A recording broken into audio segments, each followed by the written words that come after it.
a commencé pour moi dans un train, il y a quelques années. J'allais de Paris à Marseille pour noyer un grand amour dans la Méditerranée. J'étais seul dans le compartiment quand soudain...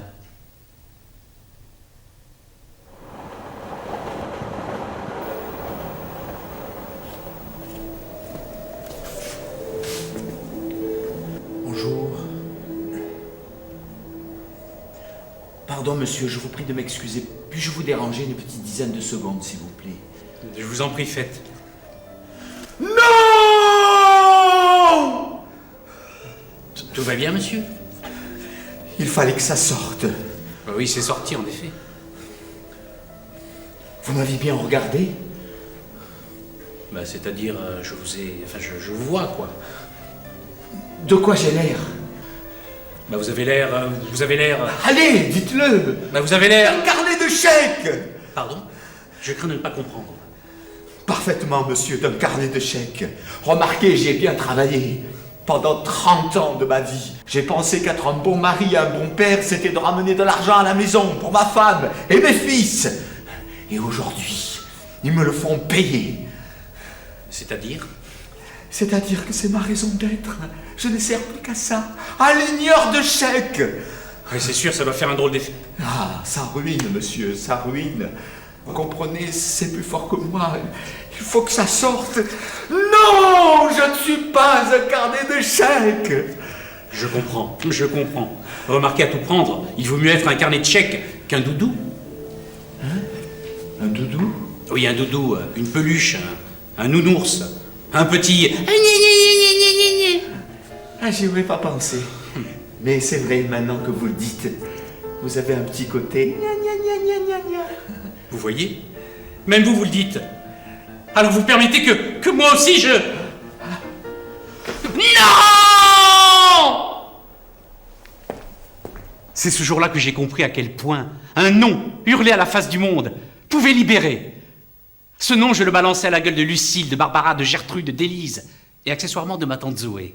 Et de toutes celles et de tous ceux pour qui je n'ai toujours été que le brave Jean-Pierre, le confident, celui qui tient chaud, le bout en train des soirées de solitude.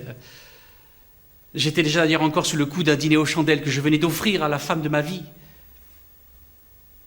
Lucille, je voulais te dire, Lucille, si ça continue entre nous, ça pourra aller loin, très loin. Oh, mais non Jean-Pierre, enfin, toi c'est autre chose, hein? Tu es Jean-Pierre, tu seras toujours mon nounours. Mais non Lucille, je ne suis pas un nounours, je suis un homme, un vrai, tendance grizzly. Ah! Ah! Ah! Ah! Ce jour-là, nous nous sommes retrouvés comme des frères, unis à jamais par le refus commun d'être réduits à des choses. Déjà venus des autres compartiments, d'autres voyageurs interpellés par nos cris venaient nous rejoindre dans le front du refus. Non! Je ne suis pas un lave-linge.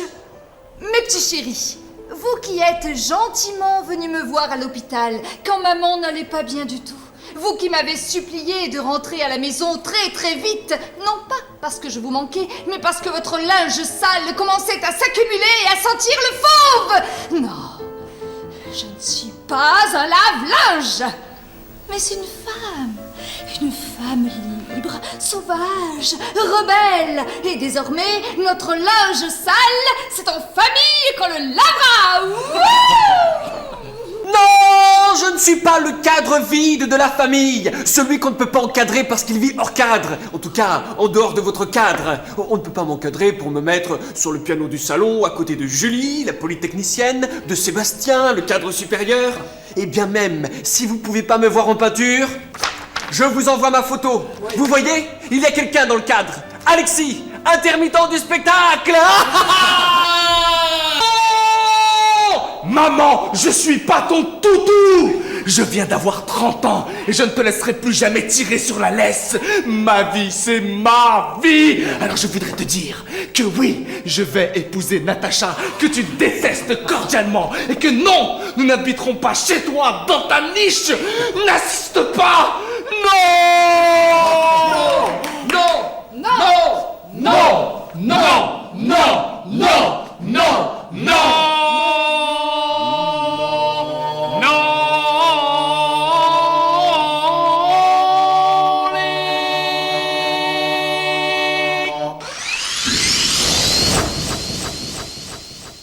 Après coup, nous comprîmes avec mes camarades du Front du Refus que nous ne pouvions en rester là, qu'il fallait trouver une assise symbolique à notre mouvement. Pour cette raison même, nous créâmes ce lieu extraordinaire qu'est la décharge. Ainsi donc, qui que vous soyez, si dans l'ennui d'un dimanche après-midi, au fond de votre cocon conjugal, familial ou autre, vous vous sentez peu à peu devenir l'objet, le truc, la chose de quelqu'un, surtout ne désespérez pas. Invitez ceux qui vous font souffrir à vous suivre jusqu'à la décharge. Et là, dans ce lieu dépotoir, dites-leur non, et déposez ce que vous décidez de ne plus être. Aujourd'hui, par exemple, Marie-Ève a décidé de ne plus être le punching ball de son mari Jean-Paul, et le lui a crié vertement ici même devant témoins. Paulette, dite Poulette, a décidé de ne plus être la carpette de son patron tyrannique, et le lui a hurlé ici même devant témoins. Vous voyez, d'autres ont amené des frigos, des miroirs, des boîtes de calmants, de vitamines, des chaussettes sales, et la liste pourrait s'éterniser. Derrière chacun de ces objets se cache un même désir, celui de ne jamais être quelque chose, mais quelqu'un.